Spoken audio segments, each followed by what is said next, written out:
नमस्कार दोस्तों, आप सभी का एक बार फिर स्वागत है आर्यन कोचिंग क्लासेस के इस ऑनलाइन डिजिटल प्लेटफॉर्म पर। मैं रविंद्र धाकड़ आप सभी का बहुत स्वागत करता हूं। तो जैसा कि आप सभी को पता है दोस्तों, इस कोरोना काल में हम सबसे ज़्यादा ऑनलाइन स्टडी को महत्व दे रहे हैं। तो इसी के आधार पर ये आर्यन कोचिंग क्लासेस का ऑनलाइन प्लेटफॉर्म आपके लिए सभी सब्जेक्ट्स की ऑनलाइन वीडियो लेक्चर डालता रहता है, जिसमें आज की जो हमारी वीडियो है वो जियोग्राफी का एक टॉपिक है, हिमालय का महत्व है, उसके बारे में बनाएंगे। जैसा कि हमने पिछली वीडियो लेक्चर में किस तरीके से हिमालय की उत्पत्ति हुई थी, हिमालय की विभिन्न श्रेणियां पढ़ी थी, हिमालय की विभिन्न श्रेणियों में दर्रे, ग्लेशियर, विभिन्न नदियां, विभिन्न ऊंची ऊंची चोटियां, ये सब कुछ हमने पढ़ लिए थे, जिसमें हिमालय को अलग अलग भागों में विभाजित किया था। आज हम इस हिमालय पर्वत श्रेणी का महत्व पढ़ेंगे, अर्थात ये हिमालय पर्वत श्रेणी जो भारत के उत्तर में लगभग 2400 किलोमीटर लंबी, इसमें अधिकतर 7000 से लेकर 8000 मीटर ऊंची ऊंची चोटियां स्थित हैं। तो इस हिमालय पर्वत श्रेणी का जो इतने क्षेत्र में विस्तारित है, इसका भारतीय उपमहाद्वीप की प्लेट में क्या महत्व है, इसका क्या जलवायु महत्व है, किस तरह से यहाँ से निकलने वाली नदियां पूरे वर्ष पानी से मतलब सदावाहिनी बनी रहती है, एवं जलोढ़ मृदा जो कि उत्तर के विशाल मैदान में जलोढ़ मृदा की आपूर्ति को पूरा करती हैं। तो इसी प्रकार इन पॉइंटों के आधार पर हम ये हिमालय पर्वत श्रेणी का महत्व देखेंगे। तो सबसे पहले दोस्तों इसका आता है भौगोलिक स्थिति का महत्व, अर्थात ये हिमालय पर्वत श्रेणी जो भारतीय उपमहाद्वीप की प्लेट के उत्तर में स्थित है, ये अंगारलैंड का भाग है, ये दोस्तों गोंडवाना का भाग है। तो इसकी भौगोलिक स्थिति है, उसका क्या महत्व है। तो जैसा कि आप जानते हैं कि इसके उत्तर में क्या आता है, एशिया महाद्वीप।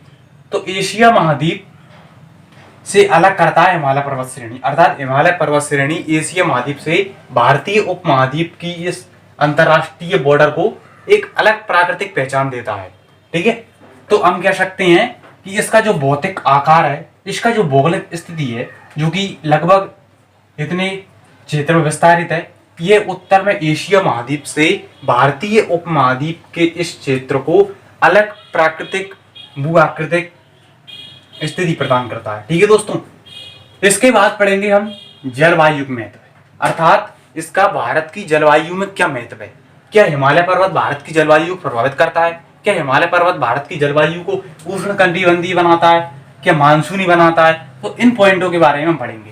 तो जैसा कि हम जानते हैं, जलवायु अर्थात जो वर्षा होती है वो विभिन्न मानसूनी हवाओं के कारण होती है। जो समुद्र से मानसूनी हवाएं निकलती हैं ग्रीष्म काल में, वो हवाएं जैसे कि हमने देखा बंगाल की खाड़ी और अरब सागर, ये क्या है, भारत के पूर्वी घाट और पश्चिमी घाट में स्थित सागर है।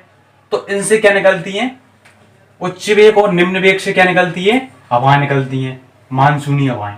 ठीक है दोस्तों, और ये हवाएं है ना, ये हिमालय पर्वत श्रेणी के इस क्षेत्र से क्या करती हैं, टकराती हैं, और टकराने से ये ग्रीष्म काल में निकलने वाली मानसूनी हवाएं, ठीक है, जो मानसून बदल होते हैं, वो टकरा के इस क्षेत्र में क्या कराते हैं, वर्षा कराते हैं। अर्थात जलवायु महत्व में हिमालय का बहुत अधिक महत्व है।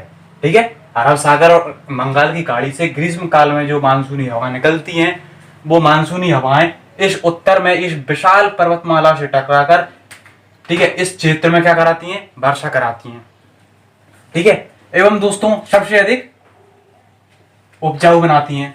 इसी प्रकार इसका अगला पॉइंट बनता है नदियों को सदावाहिनी में महत्व। अब जैसा कि हम जानते हैं, हिमालय पर्वत श्रेणियों में विभिन्न क्या आते हैं, विभिन्न ग्लेशियर आते हैं, विभिन्न झीलें आती हैं, जिनसे क्या निकलती हैं, नदियां निकलती हैं। जैसे कि हमने देखा था कि यहाँ पर उत्तराखंड में कौन कौन से ग्लेशियर आ रहे थे, गंगोत्री ग्लेशियर, ठीक है, यमुनोत्री ग्लेशियर, मिलाम ग्लेशियर। तो इन ग्लेशियरों से निकलती हैं दोस्तों गंगा, यमुना और इनकी कुछ सहायक नदियां। एवं आपने देखा होगा इस तिब्बत क्षेत्र में एक झील आती है, इसको मानसरोवर झील एवं राक्षसताल, ठीक है, इसके निकट है। तो यहाँ से एक नदी निकलती है, सिंधु नदी। ठीक है दोस्तों, ये सिंधु नदी 3 देशों में विस्तारित है, चाइना, ठीक है, तिब्बत, और ये हिंदुस्तान और ये पाकिस्तान। इसी प्रकार इसी झील से निकलती है दोस्तों ब्रह्मपुत्र नदी, ठीक है, जो कि तिब्बत, शांगपो, ठीक है, और ये असम और अरुणाचल प्रदेश से ये बांग्लादेश में, और ये ठीक है इधर ये गंगा नदी इससे मिलकर, और ये बंगाल की खाड़ी में सुंदरबन के डेल्टा बनाती हैं और यहाँ पर ये निकल जाती हैं। ठीक है, तो हमने देखा कि जो विभिन्न झीलें होती हैं, एक ग्लेशियर होती हैं, इनसे नदियां निकलती हैं। और इन नदियों की दोस्तों ये विशेषता होती है कि ये सदावाहिनी होती हैं, अर्थात ये वर्ष भर, ठीक है, इस क्षेत्र के लिए, कृषि के लिए एवं इस क्षेत्र में सर्वाधिक जनसंख्या निवास करती है, ठीक है, उसके लिए पानी उपलब्ध कराती है एवं कृषि करने में महत्वपूर्ण भूमिका निभाती है, ठीक है। तो ये विभिन्न बड़ी बड़ी सदावाहिनी नदियों का स्रोत क्या है? हिमालय पर्वत श्रेणी के विभिन्न ग्लेशियर, विभिन्न झीलें, ठीक है। और इसी प्रकार दोस्तों आपने देखा होगा यहाँ से भी एक नदी निकलती है, सतलज नदी, ठीक है, जो आगे चल करके सिंधु नदी में मिल जाती है। सतलज नदी से दोस्तों एक नहर निकलती है, ठीक है, इंदिरा गांधी नहर, जो राजस्थान के मरु प्रदेश है ना, उसमें क्या कराती है? जल आपूर्ति कराती है। तो ये जो विभिन्न नदियां निकलती है हिमालय पर्वत श्रेणियों के विभिन्न ग्लेशियरों से, तो ये नदियां वर्षवाहिनी और सदावाहिनी होती है एवं, ठीक है, इस क्षेत्र में, उत्तर के विशाल मैदान क्षेत्र में जलोढ़ मृदा की आपूर्ति को सुनिश्चित करती हैं, ठीक है दोस्तों। तो हमने देखा, ठीक है, मानसरोवर झील से निकलती है, उत्तराखंड गंगोत्री, मिलाम और यमुनोत्री ग्लेशियर से ये नदियां निकलती हैं। तो इस नदियों की विशेषता क्या है? ये सदावाहिनी होती हैं एवं वर्षवाहिनी होती हैं एवं, ठीक है, जहां पर ये प्रतिवर्ष कहलाती है, बाढ़ के द्वारा नवीन जलोढ़ मृदा की आपूर्ति कराती है, ठीक है दोस्तों। तो ये नदियों के बारे में देख लिया हमने, नदियों को सदावाहिनी में इसका बहुत महत्व है हिमालय पर्वत श्रेणी का, ठीक है। इसके बाद पॉइंट है जलोढ़ मृदा का स्रोत, ठीक है। तो हमने क्या देखा? अभी हमने देखा कि ये नदियां हैं, ये उत्तर के विशाल मैदान में जलोढ़ मृदा की आपूर्ति को सुनिश्चित करती हैं। क्योंकि हम जानते हैं दोस्तों जलोढ़ मृदा क्या होती है? सबसे अधिक उपजाऊ होती है, जिसमें नाइट्रोजन और फास्फोरस की मात्रा क्या होती है? सर्वाधिक होती है। तो इस क्षेत्र में कृषि भी क्या होती है? उत्तम होती है एवं इस क्षेत्र की सबसे अधिक जनसंख्या कृषि पर निर्भर है, ठीक है। और इसका क्या कारण है? इसका कारण है प्रतिवर्ष लाई गई नवीन, ठीक है, उर्वरक शक्ति वाली जलोढ़ मृदा, जो कि कहां से लाई जाती है? हिमालयन, ठीक है, विभिन्न ग्लेशियरों से निकलने वाली जो नदियां होती हैं वो प्रतिवर्ष बाढ़ के द्वारा लाती हैं, ठीक है दोस्तों। इस प्रकार इसका अगला पॉइंट क्या हो जाएगा?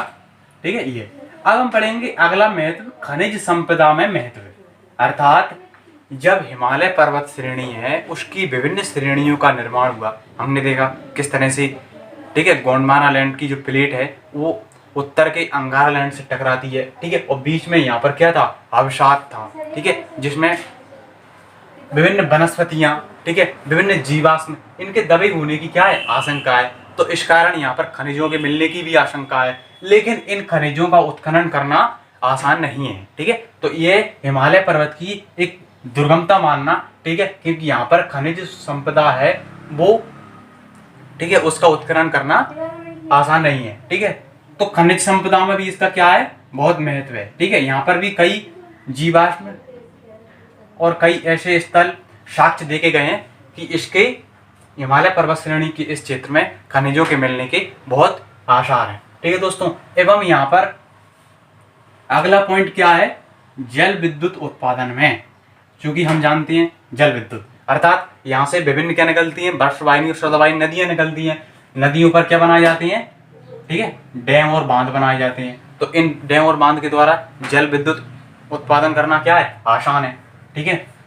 विभिन्न नहरें निकलती हैं, ठीक है, जो मरु प्रदेश और जो उपजाऊ प्रदेश नहीं है वहां पर क्या कराती हैं? कृषि के लिए सहायक होती हैं, ठीक है। तो ये हिमालय पर्वत श्रेणी की एक अलौकिक विशेषता क्या है कि यहाँ पर जो विभिन्न नदियां निकलती हैं उन नदियों के माध्यम से जल विद्युत उत्पादन किया जा सकता है। उन नदियों के माध्यम से, ठीक है, इस क्षेत्र में कृषि को और उत्तम किया जा सकता है, ठीक है। और ये वर्षवाहिनी होती हैं और सदावाहिनी होती है, तो इसके माध्यम से यहाँ पर सर्वाधिक जनसंख्या निवास करती है दोस्तों, और जो कृषि पर निर्भर है, ठीक है। तो ये जल विद्युत उत्पादन में बहुत महत्व है, ठीक है। जैसे कि हम देखते हैं सतलज नदी पर भाखड़ा नागला बांध स्थित है, ठीक है। इसी प्रकार यहाँ पर, ठीक है, जो गंगा की सहायक नदी है उसमें टिहरी बांध स्थित है, ठीक है, गोलस्ता। तो ये विभिन्न ऊंचे ऊंचे बांध होते हैं जिनसे जल विद्युत, ठीक है, विद्युत ऊर्जा उत्पादन करना आसान है, क्योंकि ये नदियां बहुत, ठीक है, चौड़ी एवं बहुत क्या होती हैं?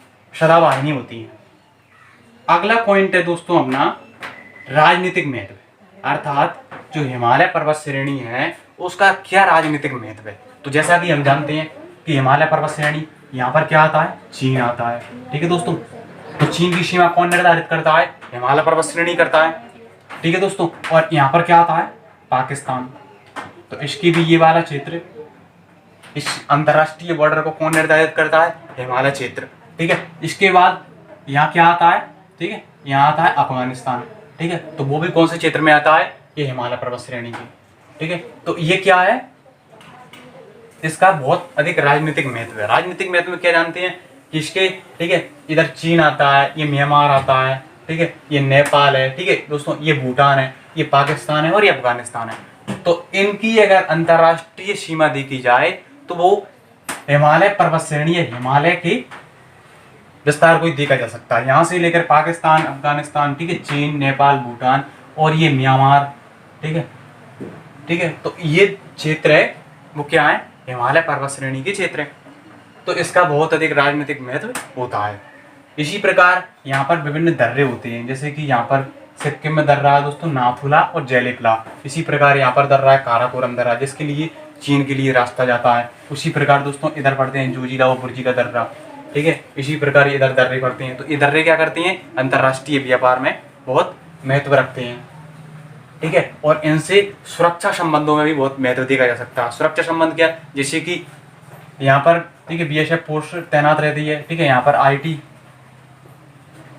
तो इन फोर्स के लिए दर्रे, ठीक है, विभिन्न ऊंची श्रेणियां सुरक्षा के लिए बहुत महत्व रखते हैं। ठीक है, अगला क्वेश्चन है दोस्तों, इसका अगला जो पॉइंट है वो है धार्मिक महत्व क्या है? जो हिमालय पर्वत श्रेणी है उसका धार्मिक महत्व क्या है? ठीक है, तो धार्मिक महत्व में हम क्या देखेंगे? जैसा कि हमको पता है हिमालय पर्वत श्रेणी के दक्षिण में बाबा अमरनाथ, केदारनाथ, बद्रीनाथ, ये क्या है? विभिन्न हिंदू धर्म, ठीक है, धार्मिक स्थल स्थित हैं। तो इन धार्मिक स्थलों के स्थित होने के कारण क्या है? यहाँ पर अधिक धार्मिक मान्यता एवं अधिक लोगों का क्या है? आकर्षण का केंद्र है। तो बहुत अधिक धार्मिक महत्व होता है, ठीक है, हिमालय पर्वत श्रेणी के इस क्षेत्र का। जैसा कि हम जानते हैं नेपाल में क्या पड़ता है? पशुपतिनाथ, ठीक है, काठमांडू। उसी प्रकार दोस्तों इधर, ठीक है, बाबा अमरनाथ, केदारनाथ, बद्रीनाथ, तो ये विभिन्न क्या पड़ते हैं? धार्मिक स्थल पड़ते हैं। ठीक है, तो ये क्या है? बहुत अधिक धार्मिक महत्व है हिमालय पर्वत श्रेणी के इस क्षेत्र का। तो इसे हिमालय पर्वत श्रेणी में ही गिना जाता है। ठीक है, तो अब पढ़ेंगे दोस्तों अगला पॉइंट हम आयुर्वेद में महत्व, अर्थात जो हिमालय पर्वत श्रेणी है उसका आयुर्वेद में क्या महत्व है? क्या कोई आयुर्वेदिक जड़ी बूटियां मिलती हैं इधर से? तो बिल्कुल आप कह सकते हैं उत्तराखंड में आयुर्वेदिक का एक शोध केंद्र मानना। ठीक है, तो इस क्षेत्र में सबसे अधिक जड़ी बूटियां, ठीक है, सबसे अधिक आयुर्वेदिक केंद्र आपको इसी क्षेत्र में मिलते हैं। ठीक है, जो कि आयुर्वेदिक महत्व में बहुत योगदान करते हैं। आयुर्वेदिक महत्व हो गया। अगला महत्व है आर्थिक महत्व। अब आर्थिक महत्व क्यों है इसका? आर्थिक महत्व इसलिए क्योंकि जिसका हिमालय पर्वत श्रेणी है तो यहाँ पर क्या है? विभिन्न पर्यटक स्थल हैं। ठीक है, तो यहाँ पर पर्यटन आते हैं, इसलिए इसका आर्थिक महत्व बनता है। इसी प्रकार यहाँ पर क्या है? विभिन्न धार्मिक स्थल है। ठीक है, इसी प्रकार दोस्तों इस क्षेत्र में जो वन होते हैं, ठीक है, उन वनों की क्या है? बहुत अधिक महत्व रखते हैं, जैसे सागौन। एवं दोस्तों इधर एक मिट्टी पाई जाती है इस कश्मीर क्षेत्र में, ठीक है, करेवा मिट्टी, जिसमें केसर, ठीक है, अश्वगंधा, इनकी खेती की जाती है। तो ये क्या करते हैं? आर्थिक गतिविधियों में बहुत महत्व रखती है। ठीक है, केसर और अश्वगंधा। तो ये आर्थिक महत्व भी इसका बहुत अधिक है इस हिमालय पर्वत श्रेणी, इस हिमालय की, ठीक है, क्षेत्र का। क्यों बनता है? क्योंकि यहाँ पर विभिन्न आर्थिक गतिविधि में जो सहायता देती है वो विभिन्न क्या मिलती हैं? जैसे कि धार्मिक स्थल है, ठीक है, तो वहाँ पर पर्यटक स्थल है। इसी प्रकार, ठीक है, जो वहाँ पर मिट्टी पाई जाती है उसमें सबसे अधिक, ठीक है, महंगी जो फसल होती है जैसे कि केसर और अश्वगंधा, ठीक है, जाफरान, तो इनकी खेती यहाँ पर की जाती है। ठीक है, इसी प्रकार दोस्तों अब हम एक और देख लेते हैं वन। ठीक है, तो यहाँ पर दोस्तों इस कश्मीर, जम्मू कश्मीर के क्षेत्र में वन पाए जाते हैं, शंकुधारी वन। ठीक है, इस तरह के वन, ठीक है, इनको, ठीक है, बुग्याल या पयार बोला जाता है, बुग्याल या पयार। ठीक है, और इनको मर्ग भी बोला जाता है, मर्ग। ठीक है, तो ये विभिन्न चारागाह होते हैं, तो ये इसी क्षेत्र में पाए जाते हैं। ठीक है, तो वन में हमने ये पॉइंट पढ़ा। तो दोस्तों हमने ये हिमालय पर्वत श्रेणी का जो इतने क्षेत्रफल में विस्तारित है उसका एक महत्व पढ़ा। ठीक है, उसमें विभिन्न पॉइंटों के आधार पर हमने महत्व पढ़ा। भौगोलिक स्थिति का महत्व, इसकी स्थिति का क्या महत्व है। ठीक है, जैसे कि हमने पढ़ा ये एशिया महाद्वीप से भारतीय उपमहाद्वीप के इस क्षेत्र को, ठीक है, अलग अंतर्राष्ट्रीय एवं प्राकृतिक रूप से क्या करती है, विभाजित करती है। उसी प्रकार इसका राजनीतिक में बहुत महत्व है, आयुर्वेद में बहुत महत्व है, जलवायु में इसका दोस्तों बहुत महत्व है। जलवायु में एक पॉइंट और याद रखना दोस्तों, ठीक है, इधर पड़ता है साइबेरिया। तो साइबेरिया से जो ठंडी हवाएं आती हैं वो हिमालय के इतने ऊंचे पर्वत श्रेणियों से टकराती हैं और इस क्षेत्र में नहीं आ पाती। अर्थात वो जो साइबेरिया से ठंडी हवाएं आती है वो हिमालय पर्वत श्रेणी के कारण, ठीक है, इस भारतीय उपमहाद्वीप के क्षेत्र में प्रवेश नहीं कर पाती हैं। तो उस ठंडी हवाओं से हम क्या जाते हैं, बच जाते हैं। तो जलवायु में ये पॉइंट भी आपको याद रखना है। ठीक है, तो इन विभिन्न पॉइंटों के आधार पर हमने हिमालय का महत्व पढ़ा। ठीक है, कि हिमालय जलवायु में महत्व है, राजनीतिक में महत्व है, ठीक है, नदियों को सदावाहिनी बनाने में महत्व है, जलोढ़ मृदा जो की सर्वाधिक उपजाऊ होती है उसका महत्वपूर्ण स्रोत है। ठीक है, विभिन्न धार्मिक स्थल इसी क्षेत्र में आते हैं, विभिन्न आयुर्वेदिक स्थल इसी क्षेत्र में आते हैं। इसी प्रकार विभिन्न, ठीक है, आर्थिक रूप से बहुत समृद्ध वन, ठीक है, एवं दोस्तों जल विद्युत उत्पादन इसी क्षेत्र में विभिन्न डैम, ठीक है, विभिन्न बांधों के द्वारा जल विद्युत का उत्पादन करना संभव हो सकता है। एवं यहाँ पे विभिन्न नदियों के द्वारा नहरें निकालती हैं। ठीक है, तो ये नहरों के माध्यम से इस मरु प्रदेश में क्या करती हैं, जल आपूर्ति को सुनिश्चित करते हैं।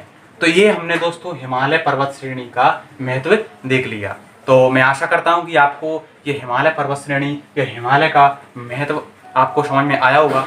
ठीक है, इन पॉइंटों के आधार पर हमने इसका महत्व पढ़ा।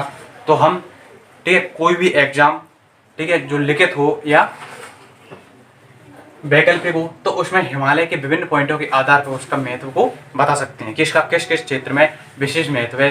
ठीक है, तो इस वीडियो को लाइक कीजिए और हमारे चैनल को जरूर सब्सक्राइब कीजिए। अगले हम आगे देखेंगे उत्तर के विशाल मैदान, ठीक है, प्रायद्वीपीय पठार, मरुस्थलीय प्रदेश, इनका क्या महत्व है एवं इधर कौन कौन सी पहाड़ियाँ, ठीक है, पर्वत पड़ते हैं, उनका क्या महत्व है। उसी प्रकार विभिन्न नदियाँ देखेंगे। ठीक है, तो अगली वीडियो में, ठीक है, देखेंगे हम। तो धन्यवाद। जय भारत, जय हिंद।